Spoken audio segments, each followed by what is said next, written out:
सड़क सुरक्षा के संबंध में तमाम तैयारियां की जाती रही हैं आपके विभाग की तरफ से। यदि कोई कैजुअल्टी होती है तो किस तरीके से वो उसको जो है रकम की रिकवरी हो सकती है? यदि ऐसा सुप्रीम कोर्ट की कमेटी जो रोड सेफ्टी पे बनी है उसके द्वारा वाहनों का थर्ड पार्टी इंश्योरेंस कराना अनिवार्य कर दिया। अगर किसी भी वाहन का थर्ड पार्टी इंश्योरेंस नहीं होगा तो ऐसी स्थिति में उस वाहन को सीज किया जा सकता है। तो इसलिए प्रत्येक वाहन स्वामी को थर्ड पार्टी इंश्योरेंस तो कराना अनिवार्य है, क्योंकि किसी भी उसके वाहन से दुर्घटना होने की स्थिति में जो है वो इंश्योरेंस कंपनियां जो है दुर्घटनाग्रस्त व्यक्ति को मुआवजा प्रदान करती हैं। तो इसलिए हम लोग ये जरूर इस समय सुनिश्चित प्रवर्तन की कार्रवाई भी कर रहे हैं कि प्रत्येक वाहन जो है वो थर्ड पार्टी इंश्योरेंस अनिवार्य रूप से कराया हो उसने। और ये देखने में आता है जैसे सामान्यतः लोग जो है गाड़ी एक से व्यक्ति से दूसरे व्यक्ति को ट्रांसफर कर देते हैं और कार्यालय में आके ट्रांसफर नहीं कराते हैं। तो उसमें यद्यप उन्होंने बाहर आपसी सौदेबाजी करके गाड़ी बेच दी, किंतु कार्यालय में वाहन जो है उसी व्यक्ति के नाम दर्ज होता है जिसने गाड़ी बेची है। फलस्वरूप दुर्घटना की स्थिति में उसी की लायबिलिटी बनती है।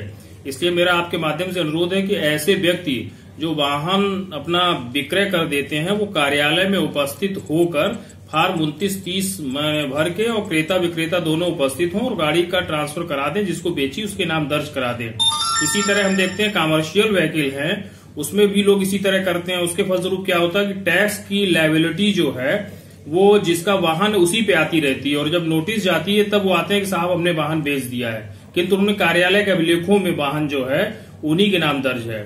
तो मेरा आपके माध्यम से अनुरोध है कि ऐसे सभी वाहन स्वामी जो गाड़ी का क्रय विक्रय करते हैं दूसरे को देते हैं वो कार्यालय में उपस्थित होकर प्रक्रिया नॉमिनल फीस लगती है और अपना वाहन अगर बेच रहे हैं तो दूसरे के नाम अनिवार्य रूप से हमारे अभिलेखों में भी दर्ज करा दें।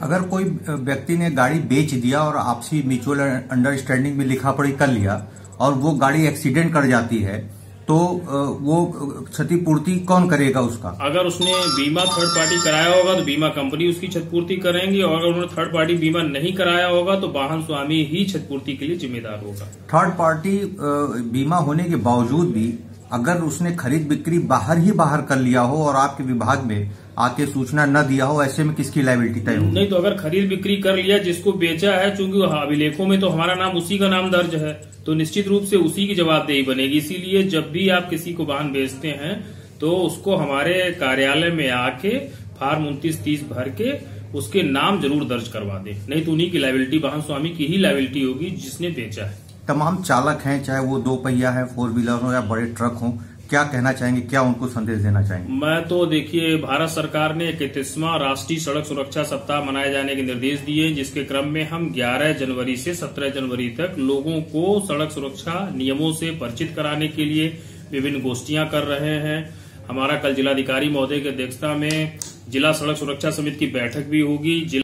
ये सब कार्यक्रम जनपद में सड़क दुर्घटनाओं में कमी लाने, लोगों के जो हमारे सड़क दुर्घटनाओं में मृत्यु प्राप्त कर रहे हैं उनकी संख्या में कमी लाने, इन्हीं सारे प्रयासों के लिए हम लोग ये कार्यक्रम कर रहे हैं। लोग ज्यादा से ज्यादा जागरूक हों और यातायात नियमों का पालन करें, सुरक्षित रहें। सर, आप बड़े जिम्मेदार और बड़े पद पे हैं, लोग जानना चाहते हैं कि ज्यादा संभावना कैसे होती है, एक्सीडेंट कैसे कम किया जा सकता है, कुछ सुझाव देंगे लोगों को?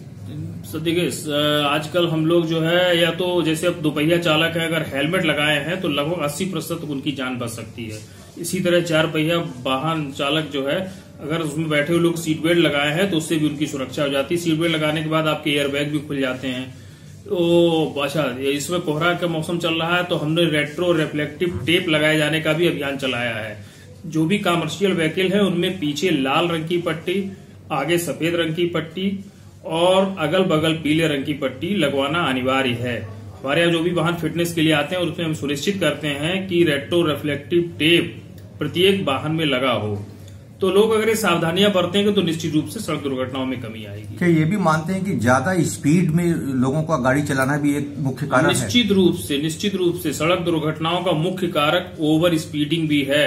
अगर हम तय सीमा से ज्यादा गति से वाहन चलाते हैं तो हम उस पर नियंत्रण खो बैठते हैं। अचानक कोई अगर हमें ब्रेक लगाना हो तो निश्चित रूप से हम कंट्रोल नहीं कर पाते। तो ओवर स्पीडिंग भी एक बहुत बड़ा कारण है दुर्घटनाओं के लिए। धन्यवाद सर।